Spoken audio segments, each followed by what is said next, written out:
So let's start in chapter 6, verse 9. He says, even though we have been speaking in this way, in other words, warning and challenging and confronting, he says, yet in your case, beloved, we feel sure of better things, things that belong to salvation. For God is not unjust, so as to overlook your work and the love that you have shown for his name in serving the saints, as you are still doing. And we desire that each one of you show the same earnestness to have the full assurance of hope until the end, so that you may not be sluggish, but rather imitators of those who through faith and patience inherit the promises. So he feels hopeful. He's optimistic.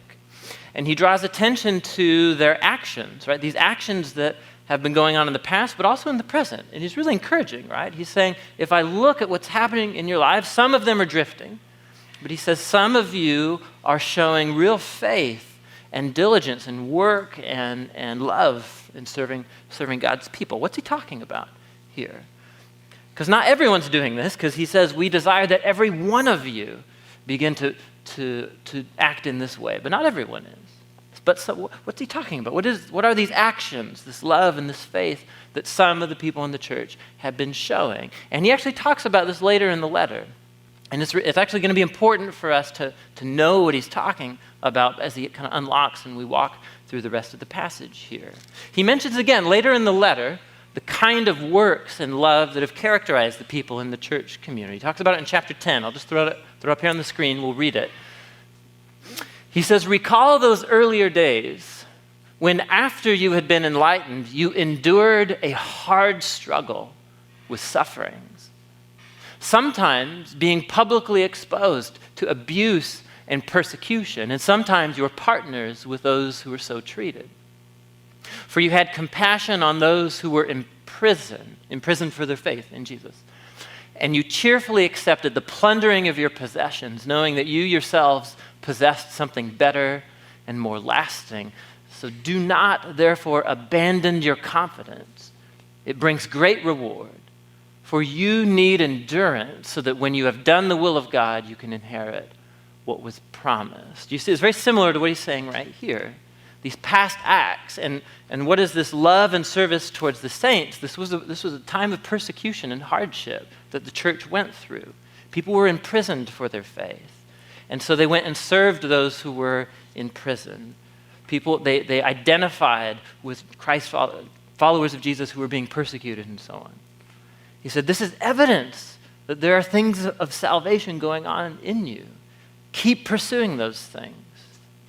Because suffering and persecution has a way of sifting through a church community. It tests people's real commitment, whether they're actually following Jesus or not, whether their hearts have truly been transformed by the gospel. And so he says, we want every one of you to experience that assurance, that heart transformation that's demonstrated by these kinds of actions right here. So he's encouraging them. He's encouraging them.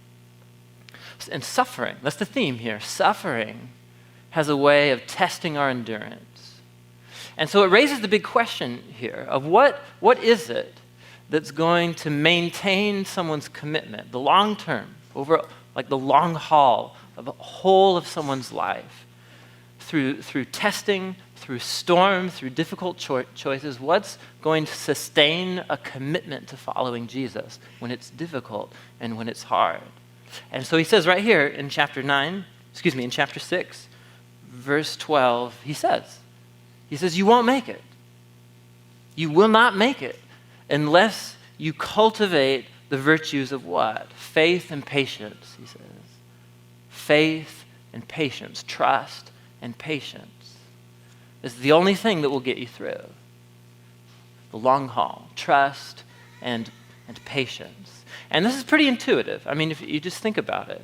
And this is kind of the main theme he's going to explore here. Because he's going to say that your commitment to Jesus can only be as strong, it can only be as deep as your level of trust in him. What's going to motivate you or me, right, to actually make difficult choices, to follow Jesus, even when I don't want to, is going to be what's going to motivate that commitment? A deep level of trust, he says, and patience. Trust that Jesus is right, and that even though I want to do this right now, I'm actually going to follow Jesus instead. That requires a deep level of trust that Jesus is actually right and not my instincts. That Jesus is right and not what my culture is pressing me to do. This trust and patience that Jesus really knows what he's doing. Your commitment can only be as deep as your trust. And so many of us, if we lack, or if we notice that we lack commitment to Jesus, I think the author wants us to move towards a deeper issue of trust. Is it because I don't actually trust and believe in the promises given to me in Jesus? And that's the only thing that's going to help me last the long haul. And so this is really a very practical question that he wants to bring us into here tonight. Do we trust? Do we trust? Because it's the only thing that's going to sustain long-term commitment. And this isn't true like just spiritually or whatever. This is true like just in life in general. One of my good friends in college, actually he was a friend that I met at skate church, and he was my first roommate. So kind of when I moved out from my parents, and so did he, and we ended up going to school together. And his name was Carson. He was one of my good friends through college. And Carson was a really intense person. He was a weekend warrior kind of guy, except he was a weekend warrior every day kind of thing. And so I would go to bed and try to pray and read my Bible and fall asleep while doing it or whatever, And he would fall asleep reading books on how to ice climb and mountain climb and stuff like this. And so he was just this crazy weekend warrior guy, super athletic. And he would take me rock climbing, though only when he didn't have anyone else to rock climb with. That was kind of the thing. So he was really avid at it. He was really, really talented and good at it. So we had all these buddies that we would go rock climbing with. But when he called those people and none of them were available, then he would say, hey, Tim, you're going to go rock climbing with me today. And I had this real love-hate relationship with rock climbing. This will tie in, trust me, just go with me here. So I have this love-hate relationship because I think it's very inspiring and it's amazing to watch and so on. And then I get to the foot of the 100-foot rock wall, you know what I mean? And I want to go home immediately. So he took me on this adventure one day where it was out past Sandy somewhere, and instead of the trail going to the foot of the big rock wall, you were going through this trail in the forest, and then all of a sudden you come to this huge cliff. And you have to actually set up your ropes and your anchors at the top and then rappel down, and then you climb your way back out. Right? So if you go down, you have to make it back out. And so he was kind of setting up everything. And if you've ever been there, there's places where there's popular to rock climb, there are anchors drilled into the rock and so on. So he's setting up his rope. And so he's like, okay, he showed me, I had belayed with him before and rappelled down things. So this was the tallest one for sure. And I wanted to go home badly. And so he said, here's what you do. Remember how to do it? Okay, yeah, I think so. And then he just hops off. Oh, there's he go. And I'd never been at the top watching the rope before. So this was a new experience. Whenever we'd start at the bottom going up, he would lead and set up all the anchors and the ropes, and then I would follow him, And so, but here I am, I'm actually watching the rope that he's hanging by. I don't know if you've ever watched climbing rope before, but it stretches. It stretches a lot, right? And you know that it stretches because the rope has color patterns and weaves on it. And so you can watch it go like this. And so I'm watching him go down, and the rope, is in the anchor and so on, the whole little system that he had. And I'm just watching it stretch, and I'm just totally freaking out. So I'm like, Carson, the rope is stretching. The rope is stretching. Hang on to something. And he was like, dude, Tim, chill out. He's like having a conversation with me as he descends, And he's just like, dude, the rope stretches or whatever. I was like, how much does it stretch? And he was like, well, it can actually take 4 times the weight of an average climber, and so on. He was like, and after it reaches that point of stretching, then it'll break. I was like, oh, I didn't want to know that, but there he goes. So he goes, he's going down, and then he gets down, and it's all fine. And then comes my turn, and so. I totally chickened out. I was really glad it was just he and I, And so I just stand there, and I have to do all this self-talk, and he has to talk me down, because I'm watching the rope, and I know what the rope is going to do if I put my weight over the edge. And so I have 5 minutes, I just stand there, and then finally, I inch my way over the edge of the cliff, and I go down. But this was precisely this. This is an everyday example. We all have stories about this. My commitment to actually going down the side of the cliff was directly connected to my level of trust in that rope. And did I trust it? Yeah, eventually I did. But so what's happening here? It's the same thing with our commitment to Jesus.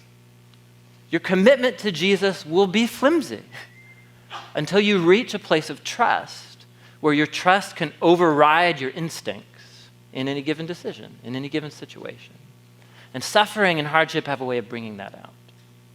And so that's the whole kind of matrix of issues and questions that the author wants to bring us on. At the end of the day, he wants us to take a long, hard look at our own hearts and our own level of trust and commitment to Jesus. Let's keep going, and we'll follow the trail here. He wants us to imitate those who have faith and patience to inherit the promises. Verse 13. He gives an example, and so he says, "For when God made a promise to Abraham, since he had no one greater by whom to swear, he swore by himself," which I always thought was kind of a funny phrase. It doesn't mean he stubbed his toe and cussed or something like that. Swore by himself. Something, did anyone else think that when they read the phrase? My mind goes there, sorry. So he swore an oath by himself, saying, quote, "Surely I will bless you and multiply you." And so Abraham, after patiently waiting, he obtained the promise. Okay, now just stop and note a couple things here. Look at verse 14. That's a quotation from God's words to Abraham. If you have a footnote, or look down in your margin, what chapter of Genesis does that come from there? Chapter 22. Chapter 22. Now, we might read just these 3 verses here, right? Just 3 sentences, really, about this little story about Abraham, and it's a very nice, tidy, happy little story, isn't it? So God made a promise to Abraham, swore an oath. Here's the promise. Abraham waited, patiently waited, and he got what he was promised. Hooray! Happy story. That's great. So but there's way, way more going on here. Remember, the author, he's Jewish. His audience is Jewish. They grew up steeped in the scriptures. They know the stories about Abraham like the back of their hand. And the fact that he's quoting Genesis 22 should send off all kinds of flags and triggers in your mind. Be like, whoa, wow, whoa. That's very profound what he's saying right here. So through faith and patience, Abraham inherited what was promised. And so all the stuff that's in the back of his mind, the back of the reader's minds, we kind of have to redo that work here ourselves. So we're going to, little Genesis 101 here, yeah? You guys okay? How you doing? All right, Genesis 101. Now, if we were in a classroom, normally I'd bring out like my screen, or not a screen, but like a big whiteboard or something, but I don't have a whiteboard big enough that works for this kind of scenario. So can you tolerate corny PowerPoint drawings, yeah? Okay, good. All right, so let's do the book of Genesis from 30,000 feet here, and we'll see how Abraham fits in and what the author's doing here as he challenges our level of commitment and trust. And so here's the book of Genesis, kind of fits into two big parts. It begins with this magnificent opening, the story of the Creator. He makes this wonderfully good world, and he hands it over to the management, the stewardship, the rulership of these divine image-bearing creatures called Adam, humanity. And what does humanity do with the place? So how long does the good part last? Like a page. It's a page, right? And then the bad stuff begins. So these humans, they overstep their bounds. There are dark powers at work, mysterious powers at work that deceive the humans into thinking that God's holding out on them, that they can become their own God. And so they seize the opportunity to define what is good and what is not good for themselves. They become self-deceived. The relationships begin to split apart because of their selfishness and brokenness. And so Genesis 1 through 11 tells this story, this downward spiral of just broken humanity as a whole, just ruining God's good world and ruining other people made in God's image. That's how the book of Genesis begins.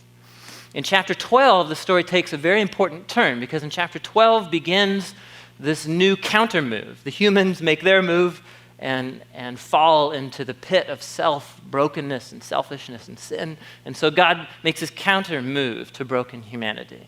And his counter move is to begin a story, begin a mission through whom somehow he's going to restore blessing and salvation to these broken, sinful humans. And so he he inaugurates this great plan by having a conversation with this random dude in Genesis chapter 12. And here's the conversation. This is kind of key here, track with the language.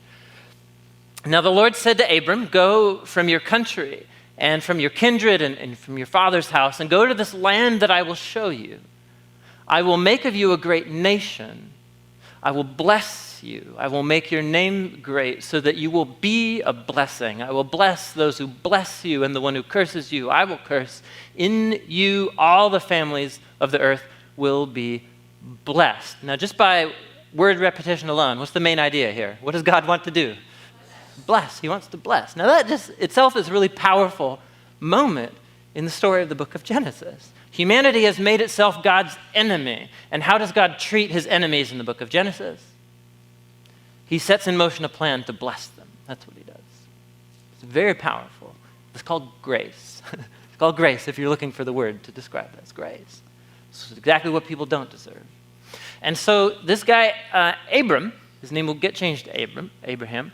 God's going to bless him. Why? Just because he likes people named Abram or something? Why does he want to bless this guy? There's a much larger vision at work here. Do you see the last sentence? He's going to bless this guy by making him into a nation, because somehow through this nation, through this family of Abraham, God's going to bring blessing to all nations. How? How is that going to happen? Well, you have to keep reading the story. It's like any good story. You got to keep reading it to find out just how. It's going to involve Abram becoming a great nation, which means he and his wife need to have a lot of what? They have a lot of kids, right? So they're going to make a nation, have a lot of kids. How many do they have at this point in the story? 0. And how old are they? They're old.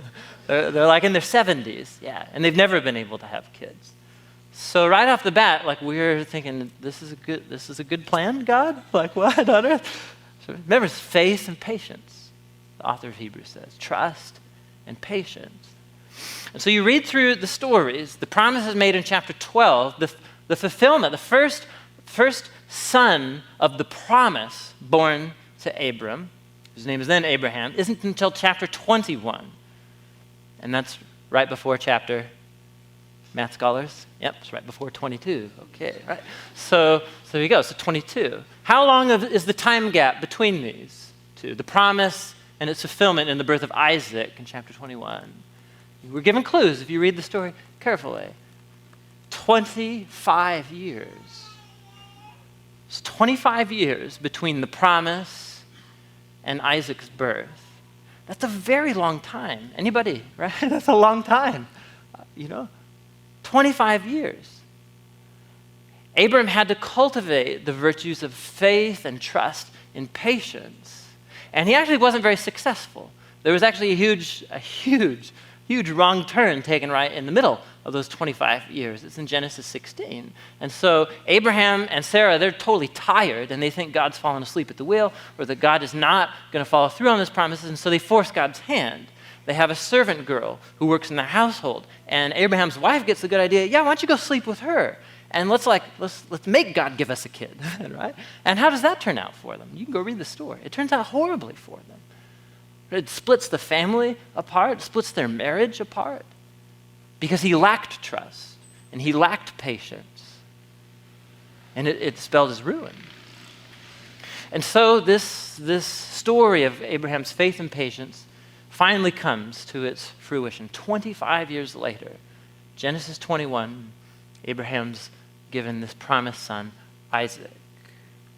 Genesis chapter 22, right after Isaac's born, what does God do? What's this? And the author of Hebrews just assumes you know this story here. The chapter that the author of Hebrews quotes is what story? Of Abraham and what? Abraham and Isaac. It opens with these words right here. After these things, God tested Abraham. He's tested. It's tests that expose just how deep your trust and your commitment is. God tests Abraham. And he said to him, Abraham, and he said, here I am. He said, take your son, your only son Isaac, whom you love, and go to the land of Moriah, and offer him there as a burnt offering on one of the mountains that I shall show you.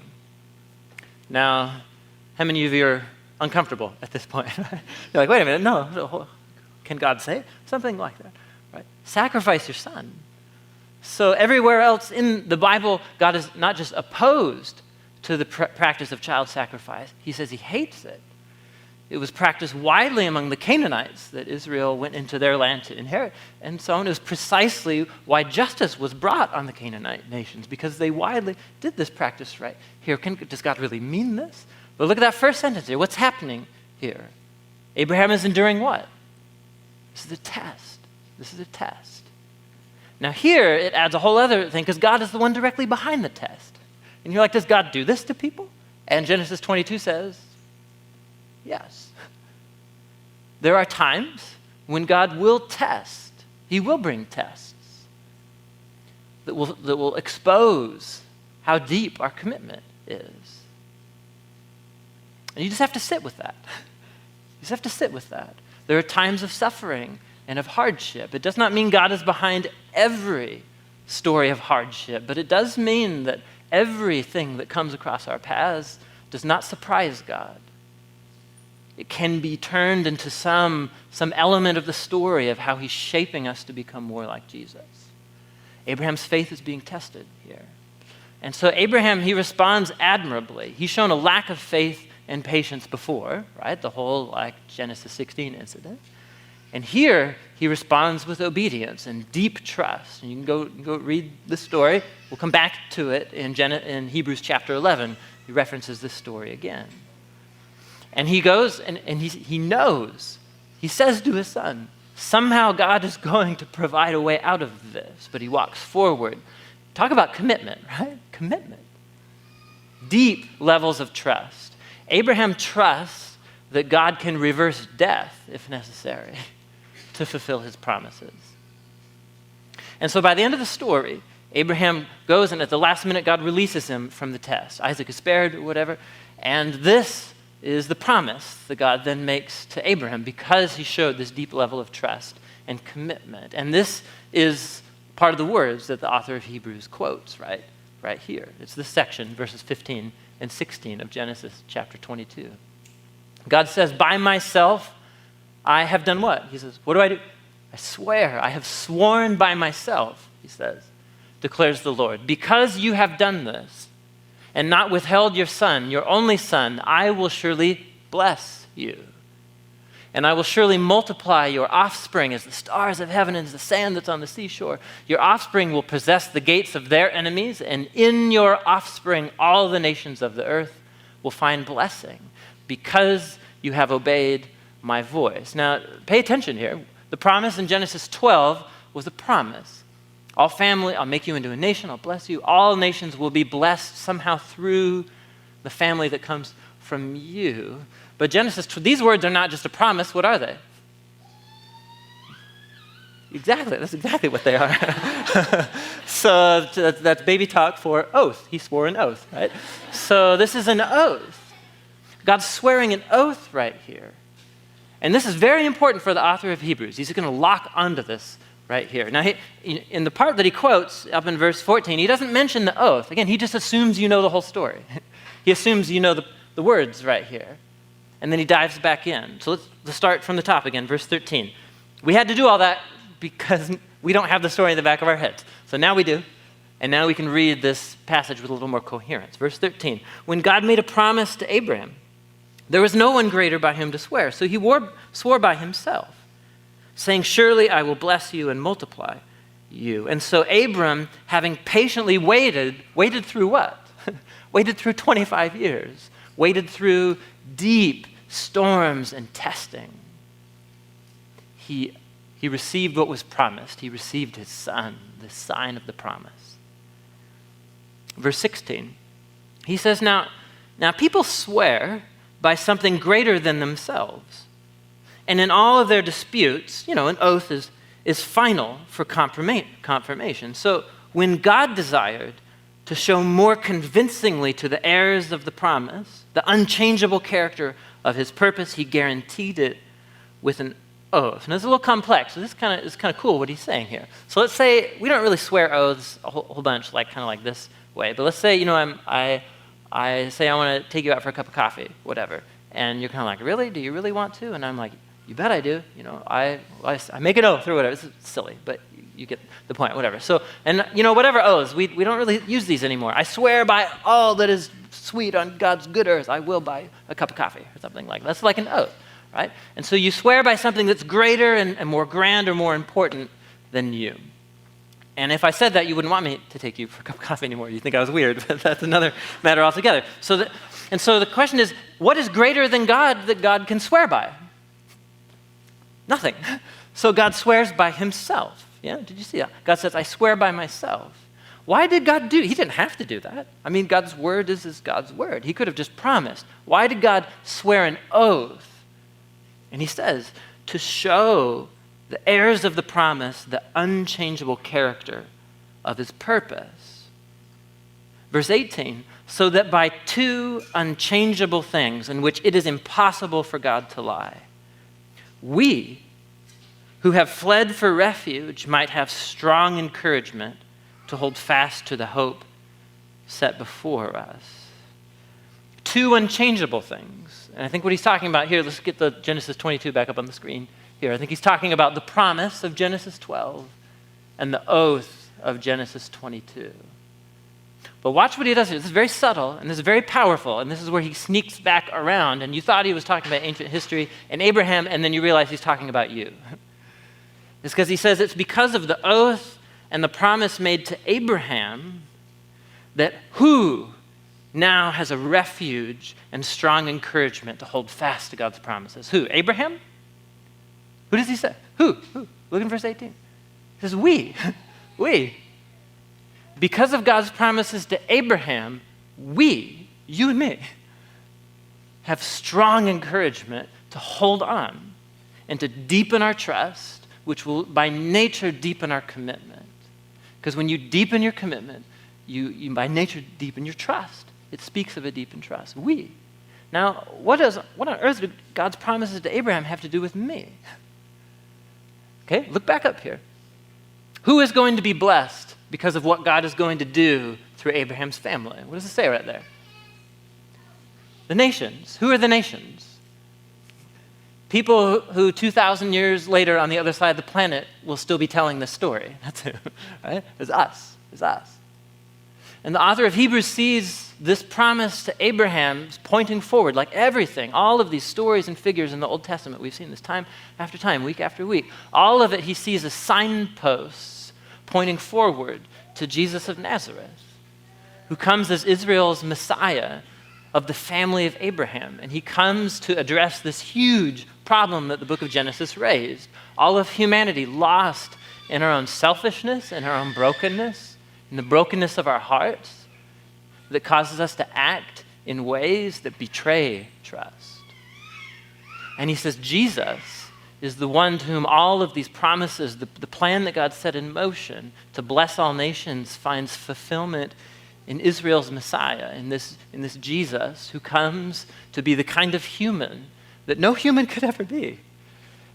And he, as our representative, absorbs into himself all of the mess and the pain and the sin and the guilt that we have all racked up, the huge debt that we've racked up, individually and corporately. He takes it into himself, takes it to the grave, and by God's passion and love for broken people like us, what God does for his enemies, he raises Jesus so that through faith, those who place their faith in him, he can offer grace and forgiveness and new life. This is the gospel, amen? And so, no, that was really weak, amen. This is the good news, right? Amen? So this is, I'm pretty sure this is the reason why we're gathering. We're not gathering for anything else, you know what I'm saying? It's not a country club. So we come because of the good news about Jesus. And it's precisely this good news that the promises to Abraham were pointing towards. If God made good on his promises to Abraham, the preacher of Hebrews says, then he will make good on his promises to you. And what are his promises to you? Were God's promises to Abraham that he would like cruise through life on a bed of roses and that things would go great for him? You know what I mean? Like, no. His promise was that God's salvation and redemption would be worked out despite the storms and the tests and the trials that Abraham faced. And so God's promises to Abraham are God's promises to you. as we cling to Christ in faith, we're fleeing for refuge from our sin and brokenness to hold fast to the hope that found fulfillment in the death and the resurrection of Jesus. That's what he's saying here. And this is very powerful. Look at how he brings this to a closure here, verse 19. He says, we have this hope. We have it as a sure and steadfast anchor of the soul. A hope that enters into the inner place behind the curtain where Jesus has gone as a forerunner on our behalf, having become a high priest forever in the order of Melchizedek. Now, some of us were totally tracking with, the anchor for the soul, love that. And then what, curtain and high priest and Melchizedek? What's that all about? So we didn't resonate with that as much. So that's okay. What he's doing is he's transitioning into the next 3 chapters. By the next month or so, we're going to camp out in these chapters that portray Jesus as this great mediator, this great high priest that mediates between sinful people, broken people, and God's justice and grace. But I just want to camp out. I want to finish on this image, verse 19. This is very powerful.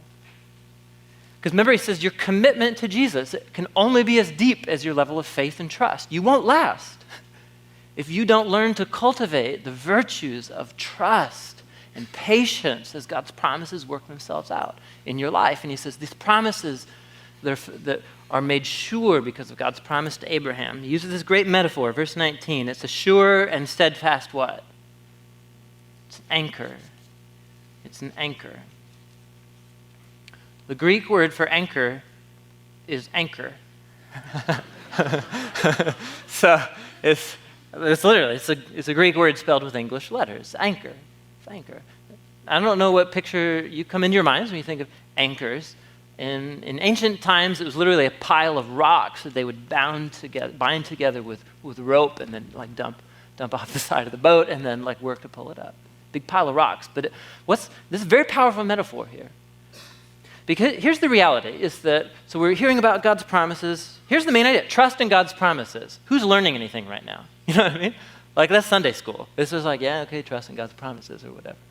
But this is actually way deeper because trusting in God's promises is the foundation of trust and commitment in our relationship with Jesus. And so, yes, we feel like this is very basic, but then we have this flimsy, wavering commitment to Jesus that betrays a flimsy, wavering trust. And this is actually very difficult. And our trust becomes flimsy and wavering for all kinds of different reasons. And often it's that we feel like God has abandoned us, or that he's not listening to us, or that he's given us the short end of the stick, or whatever, that he hasn't come through for us. And so it just begs the larger question here, what is the anchor of God's promises? And just think about what the image of an anchor is. Does an anchor mean that you won't go through storms? No. What's the point of an anchor? Because of storms, right? Because of storms. You need the anchor because of storms. To put it down, and it's actually stronger than you. It's something bigger, more transcendent. It's stronger, and it keeps you fixed when the tests come your way. The promises of God are not for like success and health, and whatever, everything just works out for you, I mean, throughout history, like most people who follow Jesus experience much the opposite of those things, The point of an anchor is not that life goes well for you. The point of an anchor is get ready. Get ready. You're going to need this because life is going to get hard, especially when you commit to following Jesus and you're swimming upstream.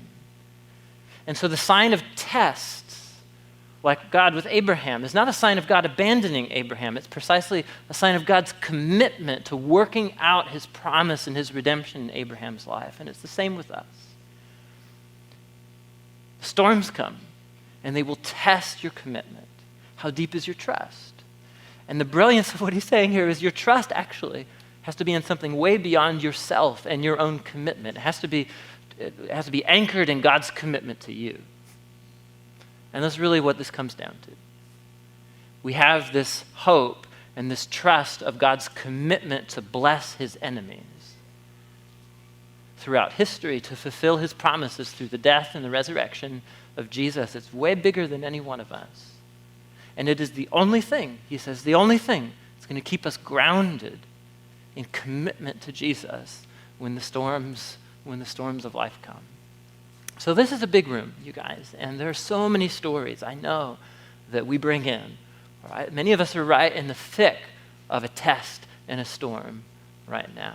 Or many of us, maybe we've become jaded because we feel like God hasn't come through for us, but the reality is God never promised that life would go good. He promised to be our anchor. And so, this is come to Jesus. That's why we gather around the gospel. And so we have this time every Sunday as we gather. We hear a challenge from the scriptures, and then we have time to let the Spirit speak and just to impress this, just burn this on your brain and on your heart. And so this is speaking to us in different ways. Some of us are in the midst of storms and we're weary, we're tired. We're waiting 25 years like Abraham, and we're wondering when God is going to show up and do what we feel like he said he was going to do. And so the encouragement is to trust and to wait. As sure as Jesus rose from the dead, he will fulfill his promise to work out his grace in your life. And there may be some of us here, we're just lacking in our commitment because we don't want to commit. We don't want to trust. And so this promise of God, it gets in your face. And he says, what are you doing? Why? You can't sit on the fence forever. Are you going to respond to this act of God, this plan of God to move towards you? His commitment to you is greater than your commitment to anything else. So this is the time that we have that remains to us to meditate on the gospel, to meditate on God's grace that's come to us. It's like an anchor. It keeps us stable in the time.